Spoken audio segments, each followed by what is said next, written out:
Bonjour et bienvenue dans le Club Éco d'Objectif Aquitaine. Première émission, c'est un nouveau rendez-vous donc qui est lancé par Objectif Aquitaine. Tous les jours, nous recevrons un chef d'entreprise, un dirigeant économique, politique, pour qu'il vienne nous présenter ses projets, ses envies. On démarre aujourd'hui pour cette première édition avec Bernard Séverin. Bonjour. Bonjour. Vous êtes le président de Congrès Exposition de Bordeaux. On va commencer de manière très simple. Est-ce que vous pouvez nous présenter simplement cette structure? Quel est son rôle? Quelles sont ses missions? Quel est son financement peut-être aussi? Alors, entreprise de 110 salariés, implantée à Bordeaux depuis 40 ans à peu près, même plus. 3-4 métiers principaux. On travaille dans l'événementiel, organisateur de manifestations, grand public, professionnel. Entreprise qui accueille des manifestations, comme des congrès, des réunions d'entreprise, des conventions d'entreprise, et organisateur de salons professionnels. Voilà les 3 grands métiers. Parlons des salons pour démarrer peut-être, quelques-uns dont Alors, vous êtes des salons professionnels, le plus connu, Vinitech, qui est le salon du matériel vitivinicole et des fruits et légumes, 45 000 visiteurs, le plus grand salon européen dans ce métier, un des plus importants. Ça c'est alors on a aussi ADS Show à l'automne tous les 2 ans, Naval Meeting tous les 2 ans, ce sont des salons professionnels que l'on réalise avec les professionnels dans certaines filières particulièrement dynamiques à Bordeaux ou dans la Gironde. D'accord. Alors, vous gérez des événements, mais vous gérez aussi des lieux. On va en citer quelques-uns, le Parc des Expositions, le H14, Hangar 14, le Palais des Congrès, par exemple. Tout récemment, il y a quelques semaines, vous avez été reconduit pour une délégation, finalement, jusqu'en 2027. Vous allez exploiter encore ces lieux. Qu'est-ce qui a fait la différence, puisque vous n'étiez pas les seuls sur les rangs dans cette compétition? Alors, on avait effectivement la gestion du parc des expositions depuis une trentaine d'années.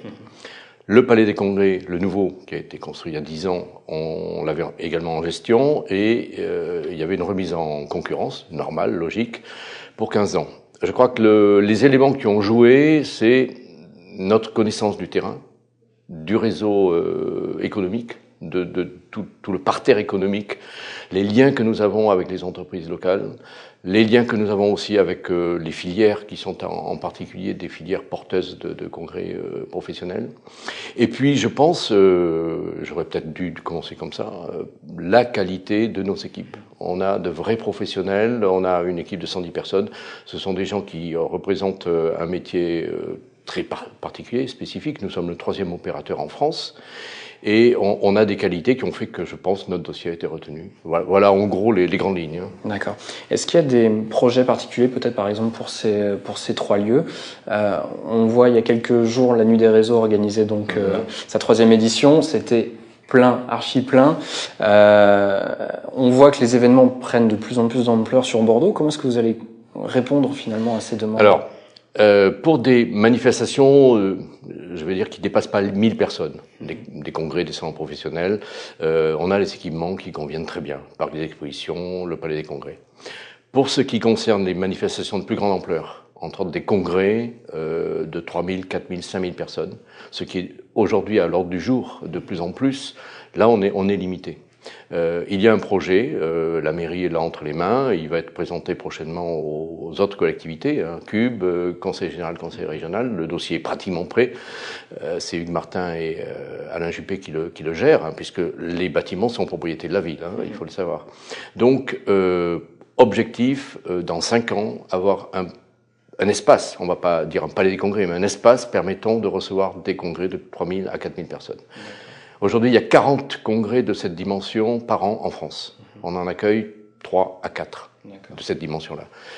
On est limité, c'est aujourd'hui une de nos faiblesses. Si on a ce bâtiment dans 5 ans, on peut recevoir pratiquement 10 à 20% des congrès européens de plus de 4000 personnes à Bordeaux. D'accord. Quelle forme pourrait prendre justement ce bâtiment et où est-ce qu'il pourrait être implanté? Alors, je peux difficilement en parler aujourd'hui parce qu'il y a plusieurs options. Chaque option a un coût différent. Notre objectif, vraisemblablement, c'est de l'avoir dans l'espace Parc des Expositions, certainement là où se trouve le Hall 2 actuellement, qui est un bâtiment qui a 30 ans et qui est très vieillissant, qui est très endommagé même. Et donc il y a différentes options, mais c'est à mon avis, là qui se fera. Tout est prêt dans ce domaine pour le recevoir à cet endroit. Une grosse rénovation qui pourrait avoir lieu. Ça serait plus qu'une rénovation. Ça serait certainement une démolition du hall 2 et un réaménagement complet aux normes du jour, puisqu'aujourd'hui, quand un congrès de 4000 personnes se tient, il faut aussi des salles de commission, 30 à 40 salles de commission. On les a pas aujourd'hui. D'accord. Alors, puisqu'on est dans l'actualité de Congrès Exposition de Bordeaux, il y a quelques jours maintenant, vous avez obtenu, pour une durée de 20 mois, je crois, une partie de la commercialisation des espaces du nouvel auditorium et du Grand Théâtre. De quoi s'agit-il concrètement? Alors, tout simplement, l'orchestre va utiliser l'auditorium à peu près 200 jours par an. Il reste donc 150 jours à peu près disponibles. On a passé un accord avec la ville de Bordeaux, avec Dominique Ducassou, pour la commercialisation de l'auditorium, des salles qui sont juxtaposées et des salles du Grand Théâtre, foyer et puis les espaces d'accueil. Le but, si vous voulez, est d'accueillir par exemple des assemblées générales d'entreprises ou de congrès, ou des soirées plus festives, disons, à la fin d'un congrès international. Donc des espaces qu'on peut privatiser. Des espaces qu'on peut privatiser. Alors on n'en fera que la commercialisation, en accord avec bien sûr l'Opéra de Bordeaux, et dans 20 mois, peut-être on reverra la configuration pour voir de quelle manière on peut non seulement commercialiser, mais s'impliquer un peu plus dans la gestion. D'accord. Quels sont les grands défis pour Congrès Exposition de Bordeaux dans les prochaines années? On l'évoquait tout à l'heure, donc il y a cette thématique des très grands congrès. Est-ce qu'il y a d'autres points sur lesquels vous êtes particulièrement vigilant et sur lesquels vous travaillez? Alors, l'objectif actuel, les congrès de grande dimension, pour lesquels on est un petit peu limité, je vous l'ai dit, et on a vraiment des ambitions parce qu'on sait les accueillir, en dehors du problème des bâtiments. Autre objectif, les salons professionnels. On a dans ce domaine un savoir-faire. On a, je vous l'ai dit, 3 ou 4 gros salons professionnels que l'on organise.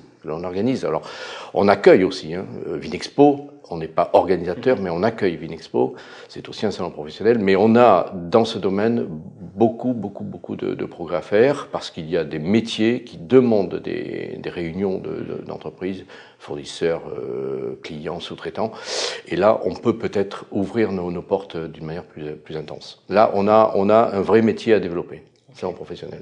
Un mot sur le tourisme d'affaires qu'on évoque un peu en filigrane là depuis le début de cette interview. Vous présidez également Bordeaux Convention Bureau, qui travaille en partenariat avec Congrès Expo de Bordeaux sur cette thématique. Là encore, on voit que Bordeaux monte en puissance progressivement, accueille de plus en plus de rendez-vous.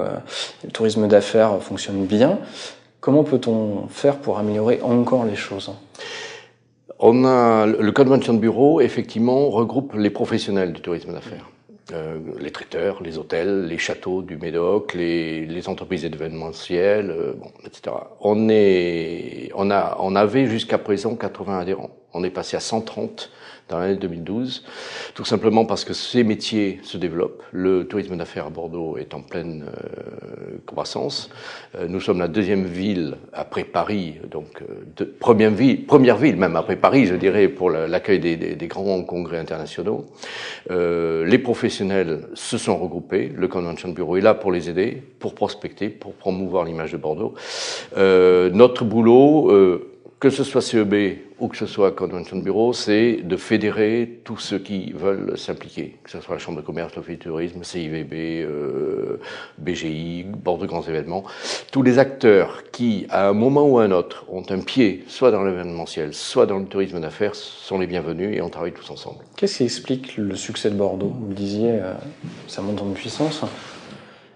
Quelles sont les raisons profondes à cela? Moi, je dirais qu'il y a trois grandes raisons. Premièrement, la ville, qui est magnifique, qui a été remise en lumière. Et au-delà de la mise en lumière architecturale, je veux dire, il y a une révélation des qualités et des possibilités des Bordelais. C'est-à-dire que tout à coup, les Bordelais se sont dit, mais nous aussi, on pourrait faire ça, on sait le faire, et on l'a jamais fait. Donc on s'est lancé dans cette filière d'attraction touristique, tourisme d'affaires entre autres, mais tourisme loisir aussi, hein. Donc ça, c'est le premier point, la ville et le dynamisme nouveau qui est arrivé depuis quelques années. Second point, les équipements et l'environnement. Bon, soyons clairs, le vin, la côte atlantique, la Dordogne, le Gers, le Lot-et-Garonne, enfin ce sont des atouts phénoménaux pour les gens qui viennent avant ou après un congrès. Donc pour nous, c'est magique. Et puis, je vais dire tout simplement les hommes. C'est-à-dire qu'on a des équipes qui sont dynamiques, qui sont compétentes, qui sont professionnelles. On a à ce niveau-là des énergies qu'il suffisait de fédérer et d'activer par des catalyseurs. Aujourd'hui, on a les individus qui nous permettent de franchir une étape suivante. D'accord. On va y arriver. C'est parfait. Merci beaucoup, Bernard Séverin. Merci beaucoup à vous. Et merci de nous avoir suivis sur le Club Éco d'Objectif Aquitaine.